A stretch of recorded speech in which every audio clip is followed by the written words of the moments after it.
Fala, loucos do bando, como é que vocês estão? Vocês estão maravilha? É. Filipinho da Fiel aqui na voz, né? Falar um pouquinho aí da chegada do Maicon ao Corinthians, né? O volante Maicon voltou ao Corinthians depois de sair em 2018. O Corinthians conseguiu o acerto dele com um empréstimo até o final de 2022, vindo do Shakhtar Donetsk. O Maicon saiu do Corinthians para ir para o Shakhtar Donetsk em 2018. E agora pela guerra lá na Rússia, na Ucrânia lá, os jogadores brasileiros estão vindo pra cá, né? E como ele é um jogador relativamente novo, o Shakhtar não quis se desfazer dele, né? Que pretende futuramente aí continuar jogando as competições lá. Emprestou para o Corinthians aí até o final de 2022, né? Enfim, o vídeo não é exatamente para falar sobre o Maicon, tô dando essa pincelada na carreira do Maicon aí, volante aí que chegou, que acertou com o Corinthians, né? Eu queria fazer aqui com vocês um exercício, é, porque essa semana do Corinthians aí sem jogos, né? O Corinthians estreia na Copa Libertadores na altitude boliviana na próxima terça-feira. E, enfim, a gente ficou sem Corinthians aí durante essa semana e aconteceu a final do Campeonato Paulista, né? Aí eu queria fazer um exercício aí, vendo os nossos rivais jogando, né? E tentar traçar um paralelo pro Corinthians, né? A fim assim de trazer possibilidades para que o Corinthians melhore, né? Longe de mim, né? Ter a pretensão de falar pro VP como é que ele ia montar a equipe do Corinthians, né? Mas a gente como torcedor tem direito aí de opinar, né? E claramente as minhas opiniões aqui são embasadas totalmente vendo jogos do Corinthians, né? Que eu acompanhei, enfim, feeling de assistir o jogo pela televisão, né? Cara, essa chegada do Maicon ao Corinthians, eu acho que dá pra fazer uma formação bem legal pro Corinthians, né? Porque o Corinthians, esses últimos anos, né? Ele perdeu um pouco da pegada, né? Aquela pegada do Carille, aquela pegada do Tite, né? Um time batalhando. E a gente viu o Palmeiras, né? A gente viu o próprio São Paulo aí com essa pegada, principalmente nos clássicos, ficou muito evidente, né? E a gente sempre gostou disso aqui do nosso lado, né? A gente conseguiu vencer vários jogos dessa forma, tendo até times um pouco com menos qualidade do que os nossos rivais, né? O Maicon se deu muito bem naquele esquema 4-2-3-1, né? Do Corinthians em 2017, ele fazia uma dupla ali com o Gabriel. Tinha uma linha de três, né? Rodriguinho centralizado, Jadson pela meia direita, na ponta esquerda o Romero, no comando do ataque o Jô, né? Deu muito certo aquele time, a gente foi campeão brasileiro, passou um turno todo sem perder, foi campeão paulista antes também com essa mesma formação. A linha de quatro defensiva ali tinha o Fagner, o Balbuena, o Pablo e o Arana, o Cássio o gigante no gol, né? Enfim, né? E aí eu queria trazer essas possibilidades pro Corinthians aí atualmente, né? Vendo jogos, né? O começo do clássico contra o São Paulo, cara, no Morumbi, eu não sei se vocês repararam, o Corinthians estava brigando um pouco mais do que a gente estava vendo, né, durante os jogos do Campeonato Paulista e tudo mais, né. Eu até que achei interessante aquele começo de jogo, eu acho que para um clássico é bom você ter ali os caras pegando firme, né. Só que o Corinthians tem sofrido muito com a falta de intensidade das suas equipes, né. E, cara, eu acredito que não seja pela idade também, como a mídia, é um prato cheio pra mídia falar, nossos rivais zoar, né, sub-40, time de Master, né. Eu acredito que não seja isso, o VP também já diagnosticou um déficit, né. Então, assim, se tem um déficit, quer dizer que pode melhorar, não é uma questão de que é assim, acabou, o time é fraco de condição física. Não é, os treinos não estão adaptados aí, e o VP tá corrigindo isso aí, esperamos que ele corrija o mais rápido possível, né. Mas a minha intenção aqui cara, que assim, você pegando o São Paulo de exemplo aí, que venceu o Palmeiras, venceu o Corinthians duas vezes, né?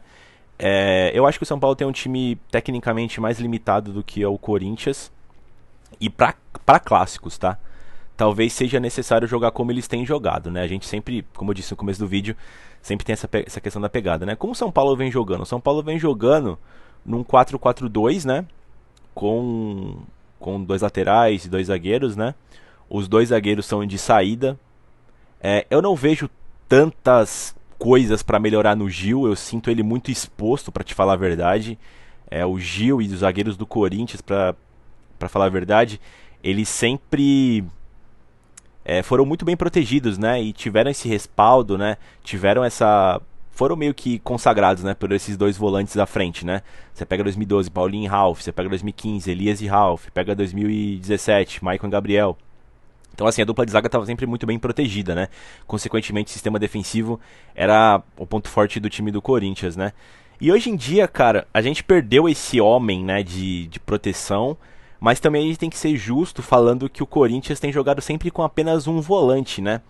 E a gente tem massacrado esse volante. Tanto o Gabriel, que foi embora, que não estava jogando bem realmente, o Duqueiroz, o Cantígio, todos eles, Rony, Xavier, todos eles a gente tem críticas pra fazer, né? Quanto à parte defensiva, falta de pegada.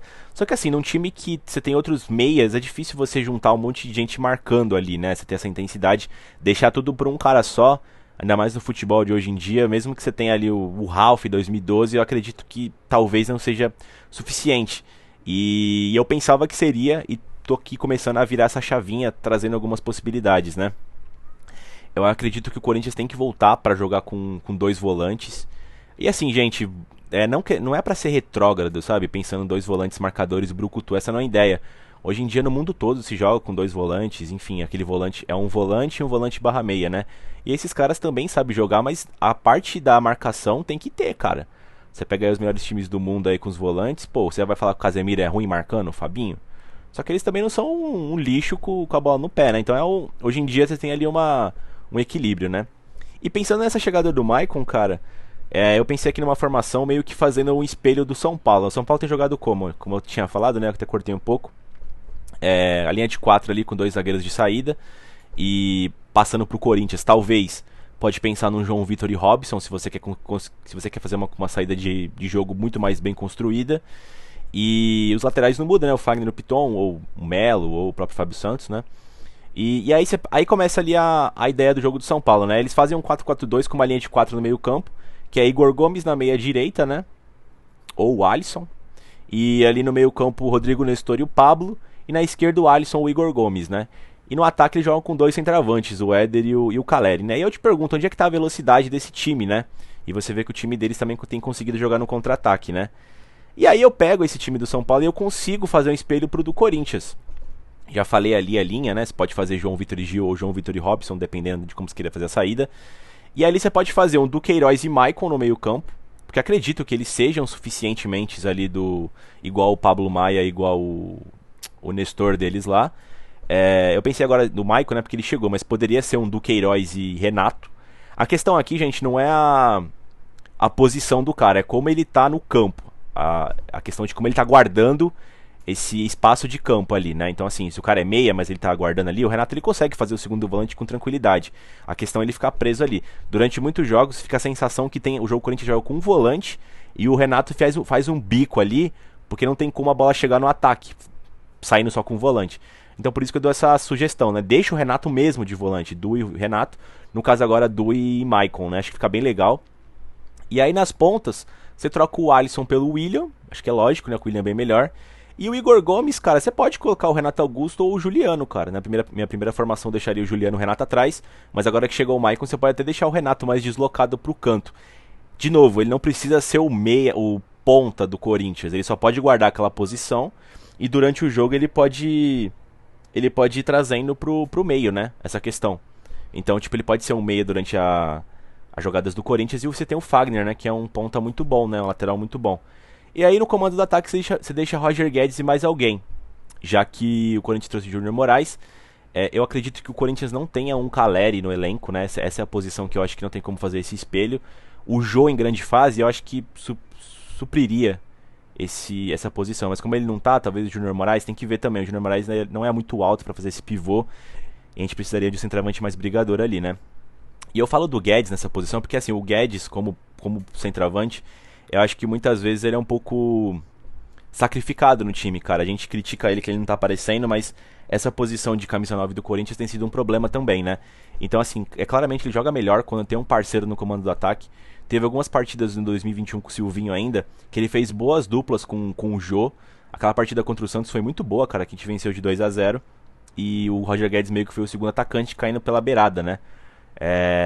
Enfim, eu faço comparativo com o Caleri, porque atualmente acho que o Caleri e o Pedro do Flamengo são os melhores centravantes, né? Eu não classifico o Hulk como centravante, que ele faz um bico de centravante, né? Se você for ver, ele cai mais como o Roger Guedes, só que é o contrário, né? Como ele é canhoto, né? Mais pra direita. Então, assim, eu acho que ficaria interessante esse 4-4-2 aqui. É uma sugestão, vendo os jogos dos times, né? E como o Vitor Pereira, ele joga procurando aproximação, mesmo você não tendo velocidade de um Gustavo Silva, de um Adson, você tem um William, né? Pra quebrar essas com drible, né? Porém, como o VP joga com aproximação, você tendo meias ali que sabem tocar a bola, com o Du, com o Maicon, com o Renato aproximando, você pode chegar com velocidade, né? Enfim, também tem a possibilidade de quebrar no ataque, um dos atacantes conseguir segurar a bola. Enfim, são muitas possibilidades, né? Eu quis fazer esse paralelo com o São Paulo porque eu acredito que o que eles têm feito, o Corinthians consegue com as peças que tem atualmente. Já se você pega o Palmeiras, por exemplo, de novo, gente, não é questão da formação tática. Eu não tô nem aí pra formação tática, como o time vai jogar. Eu sou bem crítico, aliás, com esses caras, tipo, que falam que tem um jeito bonito de jogar bola, enfim. Eu acho tão bom quanto, cara, você propor o jogo ou você ficar reativo, depende do elenco que você tem. Hoje em dia, eu acho que o Corinthians pode propor. E você pega o elenco do Palmeiras, eu acho que eles jogam da forma que eles devem jogar aqui de forma reativa. Então, assim, você não tem um monte de Rony, de Dudu, de Rafael Veiga no Corinthians pra fazer essas conexões diretas. Talvez o William, Adson e Gustavo Silva, não sei, mas você descartaria o Renato do time, enfim. O Renato já é uma posição que o Palmeiras, por exemplo, não tem, então não dá pra ele jogar como o Corinthians, traçando esse paralelo, né? Enfim, é só uma sugestão aqui, gente, de como poderia ser esse sistema, pensei no 4-4-2, mas enfim, talvez o VP pense numa linha de 3. E é só pra fazer esse comparativo, esse espelho com São Paulo que vem dando certo aí. Eu acho que a gente consegue fazer o que eles vêm fazendo, né? Queria também que vocês deixassem aí nos comentários como vocês acham que o Corinthians deveria jogar, a formação tática, enfim. Mas assim, mais do que a formação tática, os numerinhos ali, eu queria que vocês dessem essa pensada, essa refletida de faz sentido eu colocar essa formação com as peças que eu tenho? Não necessariamente funciona, né? Você vai ver nos jogos e você vê como os caras rendem, né? Eu citei aqui o exemplo da saída de jogo ali com o Gil pelo Robson. Tem o Guedes que funciona mais como uma parceria, o caído pela esquerda. Enfim, você deixar o Renato mais na armação por trás, você precisa de um parceiro de volantes, um volante não dá. São todas as reflexões que você vai vendo, né, assistindo os jogos, e você vê do que precisa e não precisa, né? E aí você traça no 11 ideal o que seria legal pro Corinthians e o que funcionaria pro Corinthians, né? Mas assim, longe de mim trazer aqui a verdade absoluta, é só uma sugestão com essa semana aí sem Corinthians, né, vendo os jogos dos rivais, né? Enfim, pessoal, deixa o like no vídeo aí, se inscreve no canal. Tem muito conteúdo bom no Loucos do Bando aí. E vai Corinthians!